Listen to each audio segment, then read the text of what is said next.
Hello and welcome, everybody. I'm Tilly from Now Press Play, and I want to say thank you for joining us for our very first showcase, whole class immersion with Hurst Park Primary School. The Hurst Park Primary is part of the Leo Academy Trust, and they joined Now Press Play 4 years ago, and it's been rolled out across all the schools in the trust, along with many other great EdTech initiatives.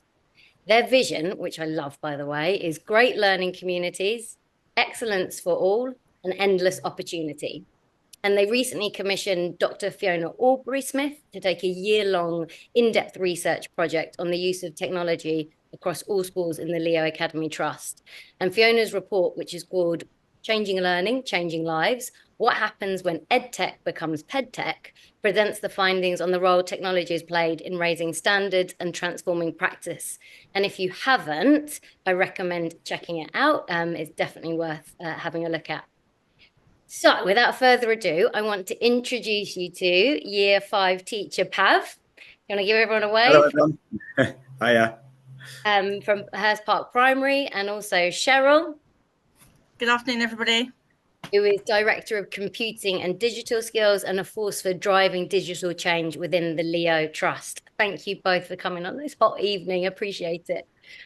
And for anyone watching who doesn't know much about us, Now Press Play is one of the UK's EdTech 50 companies, and we provide exceptional, high quality, immersive audio experiences that increase children's engagement, extends their life experiences, and inspires quality writing. Now, before we go on to do a bit of Q&A and ask some questions with Pav and Cheryl, we're going to see some clips of Pav in action with his class. And we were there a few months ago. Oh, you were brilliant, Pav. We were there a few months ago, and we filmed him doing the Now Press Play climate change experience, followed by the recap, discuss, and quiz resource back in the classroom, which we'll see snippets of. And here is the lovely Steph from Now Press Play, who's on hand to help with any tech and will also play our videos. Thank you, Steph.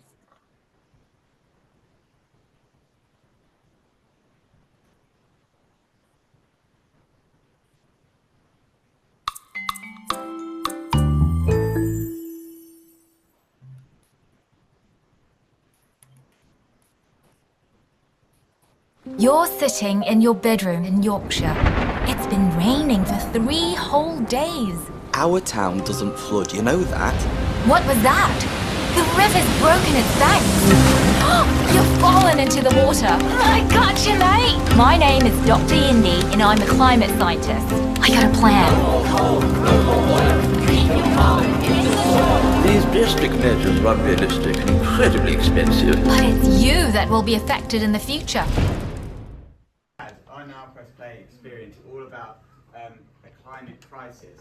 So now this part of our lesson, or this part of our activity, is thinking about what are you going to take away from it? What have you remembered? What did you learn? And also, what sort of feelings are you going to take away from this experience? Maybe because there's not enough water that they can't. Yeah, things get very hot and it gets very dry. I think we're allowed to protest about anything like serious, but not in any way we want, because Lana and Saskia were telling me that that they went to House of Parliament and their granddad with them, and the protesters popped their tyres. What, they popped your? Maybe they would probably be agreeing with the opposite, because if doing what they want causes all of this mess, then people might think, why do it? Maybe ban diesel cars instead, because that produces lots of greenhouse gases. Also, I was thinking about it, and I was thinking I would probably be a bit shy because there would be multiple people looking at me, and I might say something that might make people disagree with me.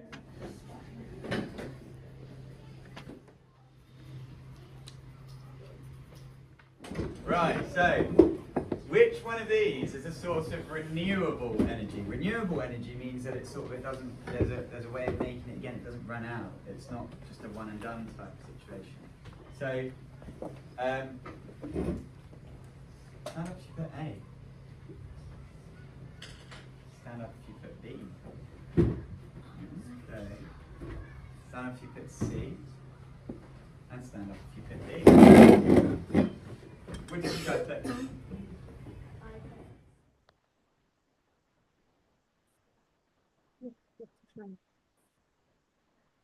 Thank you, Steph, and thank you, Pav. It's really nice to see you in action with your class there, and all the work back in the classroom. But before we talk about recap, discuss, and quiz, could you sort of tell us you use Now Press Play at Hurst Park and where it's most successful? Yeah, definitely. I feel the sort of the areas of curriculum that we found the most success with recently or throughout our sort of year of using Now Press Play as part of the trust is definitely with those foundational subjects. So things like the humanities, science as well, things where I think children might not have the same point of reference as other children in the class. Now Press Play is a really good way of giving all of those children the same experience that they can then reflect on and draw on, and sort of a really good way of building cultural capital in the classroom, because there are going to be children that have more of an idea of a certain topic in history, for example, than other children. Whereas if all of the children engage in that one experience, they've all got that same point of reference for the recap, quiz, and discuss part of the lesson. So yeah, I think those foundational subjects are where we've found it the most sort of beneficial. And Cheryl, because you've been working with more schools within the trust, what would you say with the other schools that have been using it for longer? I think it's a real mix, really. I think I think for us as a trust, we're very much thinking about how we can provide children with a range of experiences that will allow them to access the learning in a way that works for them. And I think, for example, like with maths, it's either right or wrong. And actually by incorporating something like maths, Now Press Play into a maths lesson, it's providing them with those experiences so they can make those connections to the real world and see how that maths is a real enabler to help them to solve problems in lots of different ways. So I think, it's definitely been a real leveler in lots of ways. I think one of the nice things has been that it's just getting teachers to think about where in their curriculum that fits in as well. And I think when we first started out with Now Press Play, like I said, we wanted to kind of give children experiences that they've never been able to have before. But thinking about where in the curriculum that's a good time to put that in and where it's right. And we found that working with the team at Now Press Play has been brilliant, because we've been able to have those really rich discussions with them. And your team have been great, Tilly, at kind of helping us with curriculum mapping and talking about where we think it's best placed, and year on year, I think we've kind of more experiences are added, and we're able to continue to adapt that as we go through. But I think everybody loves the ease of use of the Now Press Play kits and how it can make such an impact in the classroom, because it's giving those children experiences they've never had before. Yeah, thank you. You covered quite a lot in that as well. But I just want to take us back to something that you both touched on, which is that, I guess, the emotive part. And when we saw that clip that Steph put together, you definitely got that sense of urgency and feeling and emotion and the storytelling, but not being a passive consumer. And I wondered if you could if there's any examples of specific children in your class that you could talk about, Pav. Yeah, definitely. I mean, I think there's certain children that engage with a Now Press Play experience that wouldn't necessarily engage with a sort of old school chalk and talk kind of lesson, and it doesn't really necessarily matter what subject that would be in. It's a real hook, I think, for children, and getting them passionate about their learning and making them active in their learning, because I think they sort of almost don't realize they're doing like a lesson in a way, and it feels like they're having this really exciting auditory immersive experience that they almost kind of learn by osmosis just through the experience itself. I think, it certainly is a more engaging way of teaching, because it's almost very much pupil-led in that they form their own experience based on what they're hearing and what the actions that they're carrying out. So I think as an engagement tool, it's meant that, I mean, I don't think I've ever taught a lesson where not every child has been quite enthusiastically taking part with the actions and obviously in the learning aspect as well. And Cheryl, when we were filming in the school, we were there with you, and you sort of mentioned as well about it sort of leveling the playing field slightly as well with children. Just wondered if you could expand on that for us a bit.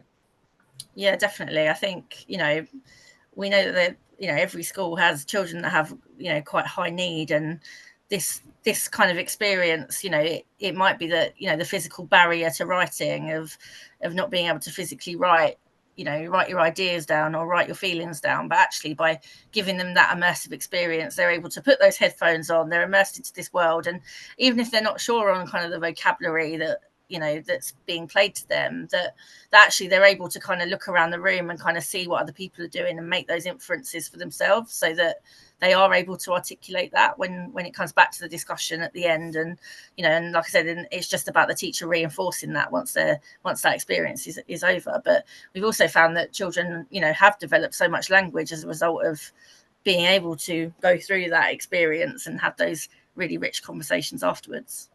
That's interesting. And we heard in that recap discussing quiz kind of how eloquent your children were. They wanted to share and talk about, and it led on to other things in their real life that they were referencing back to as well, which was interesting.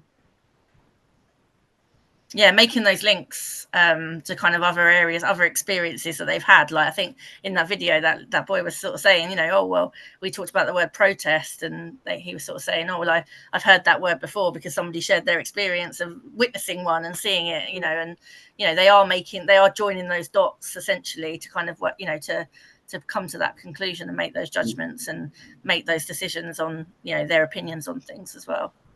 Yeah, and I'd like to just sort of add to that, and that the experiences, or particularly the recap, quiz and discuss aspect, is really tailored around obviously the learning, but also actually focusing on how children feel about certain topics. And I think that's how you really build a connection between children and their learning, is by getting them passionate about it, or by getting them to feel some sort of way about it. And I think we had, and again, another answer from one of the people in my class that sort of said how he would feel. The context was how he'd feel speaking in the Houses of Parliament. And, he said how he might feel quite nervous in case he says something that people disagree with. And I think it's just a really nice way of, again, making children more active in that experience, and by attaching that thought, emotion and feeling to what they're learning about, and not, like I said, chalk and talk, or just telling children about the experiences. It's more about how do they feel about it as well. And I think that's a really memorable way of teaching subjects. Yeah, it's something that we work quite hard on, is that kind of PSHE element within all of the experiences, because as they journey through and problem solve, they come across different dilemmas, and it's something that teachers can expand on in different areas as well, whether it's the fractions experience aboard the Titanic or the climate change one. Yeah. Well, I think it just constantly brings it back to the real world, doesn't it? By so they can attribute their own feelings towards how they're feeling about certain subjects. So I think it just sort of discusses what the real life implications of each sort of bit of learning is. Cheryl, I mentioned in the intro about you guys using it for 4 years, and I just wanted to ask you, why did you decide to initially use it, and has that changed since you started using it? Yeah, I mean, I think when we kind of first started out with Now Press Play, I think it was just something that we wanted to offer our children a different way of kind of working, a different experience of, trying to learn things in different ways. And I think the longer we've used it, I think the more kind of confident the teachers have become and on where it's best placed. But actually, obviously, as a team, you guys have developed your product loads as well. So now, for example, I think when we first started out, it was more do the experience, have a discussion, and kind of maybe do the quiz and have the follow-up. But actually now we're finding that it's really enhancing children's writing. One of your recent updates around the sort of story starters, that's been something that's been really valuable. Giving children sort of setting the scene almost, some real creative writing. I think sometimes that can get lost in schools nowadays, where you're sort of in different ways. But I think getting them to a sort of cliffhanger part and asking them to carry on has been really lovely, and has sparked some really nice writing as well. Oh, I want to see some examples. Yeah, it'd be lovely to see that. Yeah, it's been really fascinating. And that is something that we often get told back, is that vocabulary, as you've been discussing, being used. I also wanted to ask you a little bit about your project with Dr. Fiona Aubrey-Smith. because, EdTech, Now Press Play sometimes gets bundled in with EdTech as well, but you're really trying to kind of push the boundaries there with changing that. Yeah, we're very passionate of thinking about getting people to think about why they're adopting technology and, what challenges you're facing in your schools. And I think, and the difference between kind of ed tech and what Fiona calls ped tech, where you're sort of thinking about your why. And I think, and particularly for us, like all of the work that we've done around Now Press Play has been focused around oracy. And although it might appear when they put those headphones on, they're working in silence and in isolation, actually, we found the complete opposite. That actually it's an enabler for those conversations. As Pav said, you're going through those experiences. So if you have got children that are sort of more reluctant to sort of speak and give their ideas, that everybody's had that experience, so you're able to target your questions more appropriately, which then obviously leads into greater oracy, which we know that then will impact on writing further along the line. So I think, like I say, it's about knowing your why, knowing what you're trying to achieve out of adopting any kind of technology. But for me, it's definitely around the oracy piece with Now Press Play and enhancing writing through that. Yeah. Pav, I just wanted to ask, has there been any impact on kind of behavior in the classroom when you've been using Now Press Play, or? Yeah, well, I sort of mentioned it earlier, in that the level of engagement is always really strong and really good. I mean, there's very little behaviour management because the children are so engaged in what they're doing, and obviously that bodes well in terms of the actual learning as well. It's very rarely a situation where children aren't completely focused and immersed in that experience, and I think that's why the headphones are quite helpful, actually, in that if you played it out on a speaker, I don't think it would have the same effect. I think it becomes quite an intimate but shared experience when using the headphones, because the children are almost closed off from any other distraction. They're just listening to the experience and then moving around the room accordingly, and doing the actions. And I think it's a really wonderful tool for engagement. I mean, children of all abilities and with all, a variety of different needs that I've got in my classroom, for example, all engage with it in the same way. And I don't, I think that's a really wonderful sort of tool because of that, basically. Thank you. We watched your class doing the kind of recap, discuss, and quiz. Could you tell us about using the follow-on resources and how that is for you as a class-based teacher? Yeah, I mean, it's a little bit of a dream come true, really, because it's all obviously pre-prepared, which helps. So, if there's any elements that I feel that I want to tweak or edit, I'm free to do that. But the bulk of it is there for me to sort of access. I can get them emailed to me with a click of a button. So, first of all, really good for teacher time, because it reduces, I don't have to start that whole quiz by myself. I can look at the resources and sort of tweak them if I need to. In terms of how it helps the children, I think it's for me and my own experience, I think that it's really good for their comprehension, because essentially, a film, a TV show, a book, auditory experience, they're all texts that the children are engaging with, and this is no different. So it's a real test of their comprehension in terms of they need to sequence the event, they need to maybe explain certain aspects of it, and generally speaking, the questions also target this sort of the actual learning behind the experience, and it will help embed the point of that experience to the children. I think some of the discussion that it promotes is really wonderful as well. I mean, like we've already sort of covered already, it really allows children to draw on their own personal experience, because it encourages them to kind of think introspectively and then share, as opposed to just, did you get the answers right or wrong, which I think is something that can happen occasionally in school. We're so focused on hitting targets and meeting success criteria that we actually forget, we might forget that it's all about how the child gets there as well sometimes. And I think this is a tool that really allows children to kind of flourish in that regard. I think it's a really wonderful tool for embedding the learning, recapping comprehension skills, and just getting the children to think about their own thoughts and feelings regarding the subject. Yeah, it is really nice, that moment as well, when there's no right or wrong answer sometimes, and it kind of frees everybody up. I also loved, by the way, seeing that you joined in with your class, because I don't know whether all teachers, it's up to them whether they join in or not. How is that for you, kind of being within the class rather than the teacher?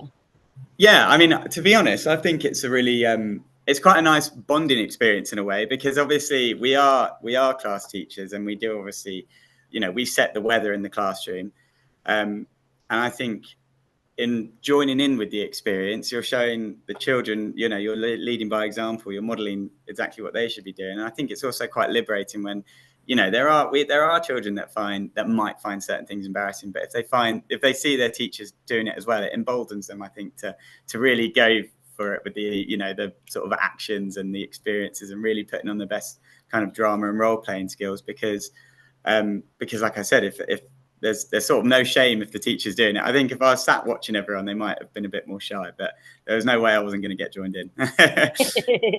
You were great. You were very emotionally connected along with the children. I wonder, Cheryl, I was just thinking, because now Press Play, because some of your schools have had it for 4 years in the trust, it goes from reception through to year 6, and we do have some schools that have been with us for 10 years. So that evolution of a child being in reception all the way through, and how they continue to respond and evolve with the resource. Is there anything you can talk about there? Yeah, I mean, I love that that's one of the nice things about it, is that it's not just a piece of kit for Key Stage 2, and it can be used everywhere. I kind of don't really know a day where I don't see it in action somewhere, because I think, it's constant, it's in really high demand, because there's so many different experiences that children can have. And I think, it really helps with that. And I think, like Pav said, I think if you introduced it so late in year 5 and 6, they might kind of not, they might not feel that confident to do that. But I think if that's been a natural thing the whole way through, and that's part of kind of the culture of your classes, that it's okay to be a bit, to sort of get in and get immersed and have those experiences together, then it doesn't become so daunting. So by the time they get to year 6, they really don't mind being immersed into it. And I think, going back to what Pav was saying earlier about kind of, about mucking in and getting on with it, I think back to kind of when I was class teaching, and sometimes trying to get into role to act something out to somebody, to children, for some, me particularly, can be quite embarrassing. You don't really want to go and do that. Whereas again, because it's all kind of scripted for you, that's another really nice thing to give the teacher confidence to join in and stuff as well. And they haven't got to come up with their own kind of scripts to act out. And then, like I said, they can just pull those conversations out later. I think it is really important that the teacher does listen to those experiences, because I think that can really help with that conversation at the end, if the teacher's also been immersed into those experiences. And it's such a valuable thing, and it's such a nice thing to do that with your classes. Mm-hmm. Maybe we should have a little listen to what some of the pupils have had to say about it.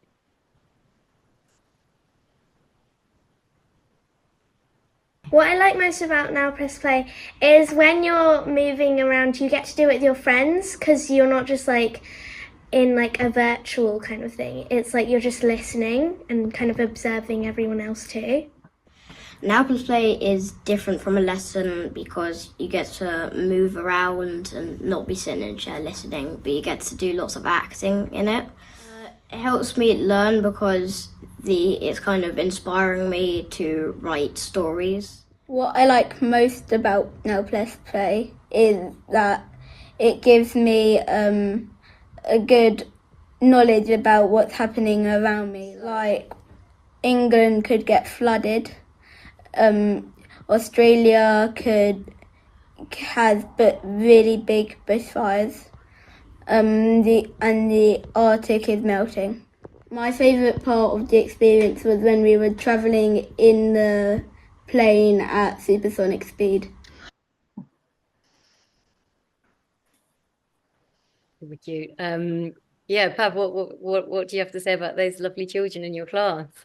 Yeah, no, I couldn't agree more with them, really. And I think what shines through in those clips is that they do genuinely really enjoy it. I think you can see how natural it is, them talking about it and discussing about which bits they like. And it's, what we've just been discussing came up twice, is that it's really nice acting out and being immersed in that experience. One of them mentioned how you've just got your headphones on. It's not virtual. It's all sort of, you can move around. And one of the other children was saying that they enjoy the acting side of it. So I think it just shows that it's not, it is genuinely something that the children enjoy and look forward to. And then finally, the last boy at the end discussing it. It teaches me what's going on around me, and I think that's a really lovely quote from I was quite happy with that one.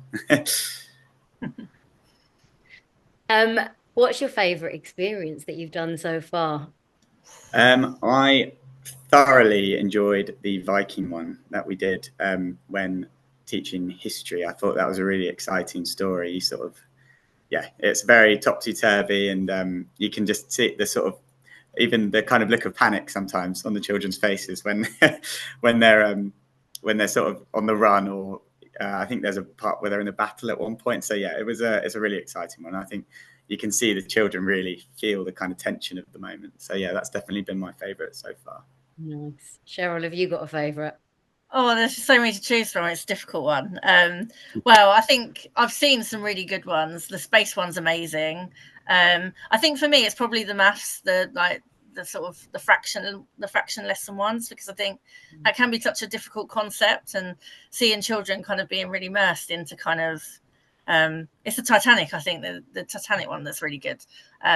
And they sort of, they go around and they have to learn it again in like a real life situation. So they're learning through history and maths at the same time. And I've never seen Year 6 so excited about SATs revision with the SATs experiences as well. And I love that at that time of year when, it can be really stressful. Doing that continuous practice can be quite difficult, and this just brings it to so much life, and gives it a bit of fun as well. So yeah, really nice. Nice, thank you. The one other thing that I just wanted to talk about, because you mentioned it earlier on at the start, was kind of the support that you can get from our team. And I think you were sort of alluding to the curriculum mapping and the work that we do, because you've mentioned there's like 100 different experiences, and if you're a new school, how do you embed that in? And I think it's really important for us as a team that we work with the school like we have done with you, Cheryl, and the individual schools within the trust to say, what's your priorities? How and which point in the topic do you want to use it?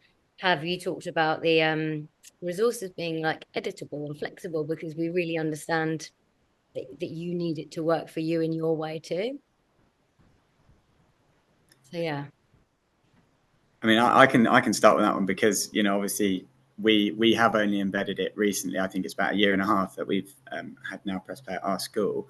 So I think it's been particularly easy, to be honest, as a journey, because the tech itself, or to set up, it doesn't really require much effort at all, or even much know-how. It's quite literally a kind of plug in and play type situation. So I think that's really helpful, because there are members of staff who have been teaching longer than myself. So they might not be as technically proficient with things like that, but that's not been a problem that's come up once. I mean, I'm computing lead at my school, and I've never actually had to show anyone how to set it up beyond the training session that was offered. So in terms of embedding it, I think it is pretty seamless. And in terms of the curriculum, it's all really well signposted. So, it is set up into EYFS Key Stage 1, Key Stage 2, and, you can choose the topics that are relevant to, your curriculum from there. So again, it's very sort of, like I just said, plug in and play, I think is the best way to describe it, because that's pretty much the level of effort it takes to use it. In terms of how it fits into the curriculum, I think Cheryl sort of mentioned earlier, it depends on school to school and almost teacher to teacher and year group teams, where and when they use it. Are we going to use it as an introduction to a topic? Because some of the experiences are more, will be tailored more to that sort of side of things. It won't be like a thorough spread through of that whole topic. Or do we use it as an assessment tool, because there is more information in that? And do we want to see what they've remembered from the topic in a nice and exciting way? So I think there's a variety of different ways, and it does kind of depend on school to school. But in terms of implementing it and getting everyone up to speed with it, it was a really seamless, easy process. And I know in a 1.5 years, every year groups used it, and they continue to use it quite regularly. Like I said, I can't actually get my hands on the set at the moment. I don't know who's got it, but...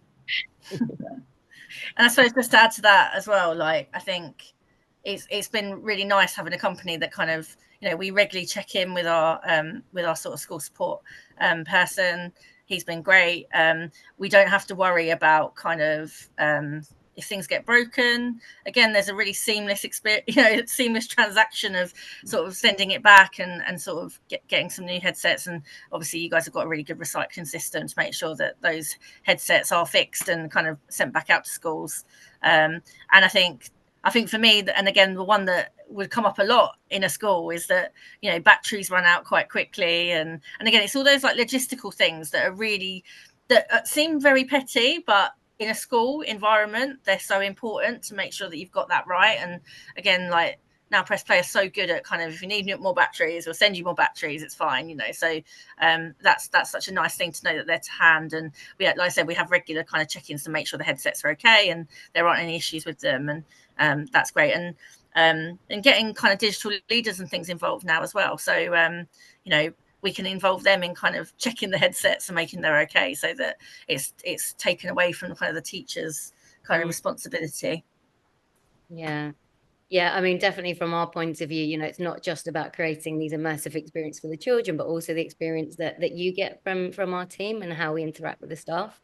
Well, thank you. Is there, I think we should probably start wrapping up, and I just wanted to know if there was anything else in particular you wanted to add. I think there's just one thing from me really, is that through the work that we've been doing with Fiona, we've been hosting quite a few kind of discovery days for people to come and see kind of our digital approach in general. And one of the things that when I sort of host visitors and they sort of come in and they see Now Press Play in action, one of the things that people often ask me is, well, why the headphones? Why do I not just play that out on my speaker? And I know Pav just touched on it, but I wanted to make it more explicit than that. But I think, again, I think there is definitely there's some magic in those pink headphones, in the sense that the minute you put them on, you are taken back to wherever you are in that experience. And I think I've seen lessons where they play things out loud and it just doesn't quite have the same impact. And I think it's that whole, like, when the headphones are on, you're not talking to your surroundings, you're listening, and you can observe your surroundings to kind of get ideas, but you're not, the talking bit doesn't happen until after that experience has happened. And I think I say there's definitely magic in those headphones somewhere. I think that is a great ending. Yeah, I mean, I'd just like to say it's a really lovely way of teaching. I think giving children, and Cheryl's touching it a lot, giving children just a different way of learning something or experiencing something. It's a really lovely opportunity. I think watching children learn in a way that sort of seems to suit them, because it's how they interact with the experience. It's a real leveler and really wonderful in terms of engagement. And I know we've sort of said that people might be more or less shy about getting involved and things like that. I don't think, in the time I've used it, I don't think I've ever had any children that haven't gone full gung ho with it. And that's 2 Year 5 classes I've taught. So that's around about the age you'd expect that. And that's almost quite sweet in a way, because they do get a bit, they are at that age where they start to think about secondary school and about growing up and things like that. And it is just quite a nice thing to see them put those headphones on and go back to use, the wonderful land of imagination, basically. It's a really lovely way to teach. No, well, thank you so much for both of you for sharing your experience. We really enjoyed hearing what you had to say and seeing it in action. And anybody who's out there watching it, if you want to find out more, we've got a support section on our website, or email us at hello@nowpressplay.co.uk. Thank you so much and have a great evening.